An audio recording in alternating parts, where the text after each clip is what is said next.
딜런은 1999년에 콜로라도주 두랑고에서 태어났습니다.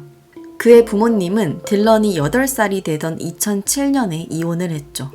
그 이후부터 딜런은 7살 많은 형과 엄마와 함께 콜로라도주 스프링스로 이사가서 살았습니다.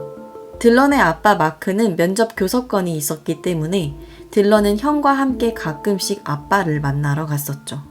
하지만 2010년 아빠 마크가 가족들에게 폭언을 하는 등 폭력적인 행동을 일삼았기 때문에 딜런과 그의 형 코리는 아빠를 두려워했고 만나러 가고 싶어 하지 않았습니다. 그리고 결정적으로 딜런이 아빠를 더욱 멀리하게 되는 사건이 생기죠. 2011년 여름 딜런과 형 코리 그리고 아빠 마크까지 세 사람은 함께 도보 여행을 했습니다. 그날 밤 모텔에서 아빠가 잠들었을 때 딜런과 형 코리는 함께 아빠의 노트북을 가지고 놀다가 충격적인 사진들을 발견했죠. 아빠 마크가 여장을 한 사진이었습니다. 그냥 여장만 한 사진이 아니라 기저귀를 차고 대변을 먹는 사진들이었죠. 딜런과 형 코리는 사진을 보자마자 큰 충격을 받았고 너무 역겹다고 생각했습니다. 아빠가 한 행동이라고 도저히 믿을 수가 없었죠. 형 코리는 휴대폰으로 아빠의 사진들을 찍어서 보관해 두었습니다. 딜런은 형 코리에게 아빠의 사진에 대해서 따지고 싶다고 말했죠. 코리는 일단 그런 사진을 본 것을 비밀로 하고 아빠에게 아무런 말도 하지 않았습니다. 약 1년여가 지난 2012년 8월 딜런과 아빠 마크가 단둘이 보스턴으로 여행을 갔습니다. 그런데 딜런이 형 코리에게 전화하고 문자로 연락을 해서 아빠의 똥 사진을 좀 보내달라고 했죠.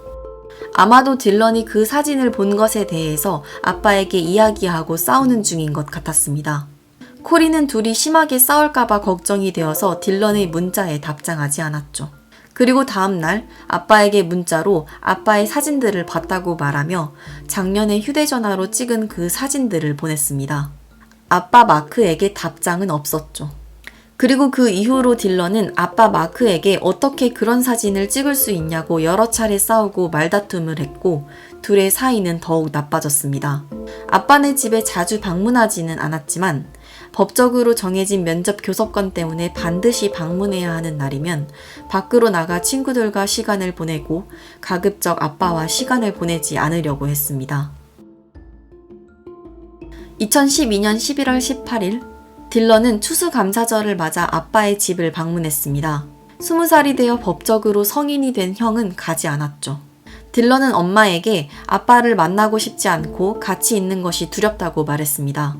그리고 아빠네 집에 있는 동안 아빠와 시간을 보내기보다는 친구들을 만나겠다고 말했죠. 그래서 딜런은 다음날 19일 새벽 6시 30분에 친구랑 만나기로 약속까지 잡았습니다. 무척 이른 시간이었지만 그만큼 아빠와 단둘이 시간을 보내기 싫어했습니다. 하지만 다음날 새벽 6시 45분 친구는 딜런에게 문자를 보냈지만 연락이 되지 않았습니다. 엄마 일레인 역시 그날 오전 내내 딜런에게 문자를 보내고 전화를 해봤지만 아무런 답장이 없어서 걱정을 하기 시작했죠. 일레인은 남편 마크에게 딜런과 연락이 되지 않는다고 어디 있냐고 물었습니다. 그러자 마크는 그날 아침 7시 30분쯤에 딜런이 소파에서 자는 모습을 확인했고 자신은 잠시 집 밖으로 나가서 볼일을 보고 돌아왔는데 아들이 없어졌다고 했습니다. 하지만 그는 아들이 친구를 만나러 갔다고 생각하고 크게 대수롭지 않게 생각했다고 말했죠. 결국 그날 오후 일레인은 경찰에 실종신고를 합니다. 딜런은 아빠를 만나러 두랑고에 도착한 18일 저녁 공항과 월마트 CCTV에 모습이 찍혔습니다. 그리고 저녁 9시 37분에 마지막으로 문자를 보낸 기록이 있었죠. 경찰은 18일 저녁부터 19일 오전 중에 딜런이 실종된 것으로 판단하고 수사에 착수했습니다. 엄마 일레인과 형 코리는 딜런이 사라진 즉시 범인이 아빠 마크라고 강력하게 의심했습니다. 특히 형 코리는 딜런이 아빠의 충격적인 사진을 본 이후로 아빠와 자주 말다툼하며 충돌했다는 사실을 증언했죠. 마크 레드와인이 범인이라고 의심한 사람들은 이들뿐만이 아니었습니다. 마크의 전 부인인 베시 역시 마크와 이혼 소송을 할 때 그가 살해 협박을 했던 것을 증언했습니다. 하지만 마크 레드와인은 끝까지 자신이 결백하다고 주장했죠.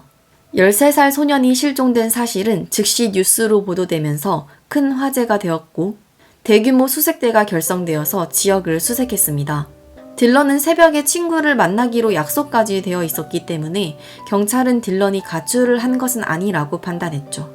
그리고 딜런이 실종된 지 8개월 후인 2013년 6월 한적한 도로 옆에서 딜런의 시신의 일부를 발견했습니다. 그곳은 마크의 집에서 16km 정도 떨어진 곳이었죠. 경찰은 마크의 집을 수색했고 루미노를 뿌려본 결과 거실 전체에 많은 양의 혈흔 반응을 발견했습니다. DNA 검사 결과 그 피는 딜런의 것으로 확인되었죠. 심지어 마크의 트럭 뒷좌석과 세탁기 쪽에서도 딜런의 혈흔이 발견되었습니다. 그리고 2년 후 2015년에는 산을 오르던 등산객들이 딜런의 두개골을 발견했습니다. 그리고 두개골에는 둔기에 의한 외상이 있었고 목 부분에 칼로 찔린 흔적들을 발견했죠. 딜런의 실종 사건은 살인 사건으로 전환되었고 마크 레드와인은 체포되었습니다. 형 코리는 딜런의 시신이 발견된 장소는 평소에 아빠 마크가 잘 알고 있는 지역이었다고 증언했습니다. 마크 레드와인의 옆집에 살았던 이웃 역시 증언을 했는데요. 11월 19일 새벽 2시경에 화장실을 사용하기 위해서 잠에서 깼다가 우연히 창문을 보았는데 레드와인의 집에 전등이 켜져 있는 것을 보았다고 했습니다. 그의 직업이 트럭 운전수라서 집에 자주 있지 않는 데다가 그가 새벽에 집안에 전등을 켜놓고 있는 것이 조금 이상하다는 생각이 들었다고 증언했죠. 마크 레드와인은 사냥꾼이 실수로 딜런을 쏜 것 같다고 주장했지만 받아들여지지 않았습니다. 또한 그가 끝까지 무죄를 주장했기 때문에 정확한 사인은 알 수 없지만 사법당국은 사건 당일 말다툼 끝에 그가 아들을 살해한 것으로 추정했습니다. 그리고 그의 집과 트럭 등에서 발견된 증거들과 부검 결과를 토대로 그를 2급 살인 혐의로 기소했습니다. 일레이는 자신의 아들이 살해된 것에 대해서 참담한 심정을 밝혔습니다. 일레이는 아무리 법적으로 정해진 의무 방문일이더라도 아이들이 두려워한다면 방문하지 않을 권리가 마련되어야 한다고 이야기했습니다. 만약 딜런이 현재까지 살아있다면 만 23살입니다. 마크 레드와인은 결국 법정 최고형인 48년형을 선고받았습니다. 그리고 마크 레드와인은 현재도 교도소에서 복역 중입니다.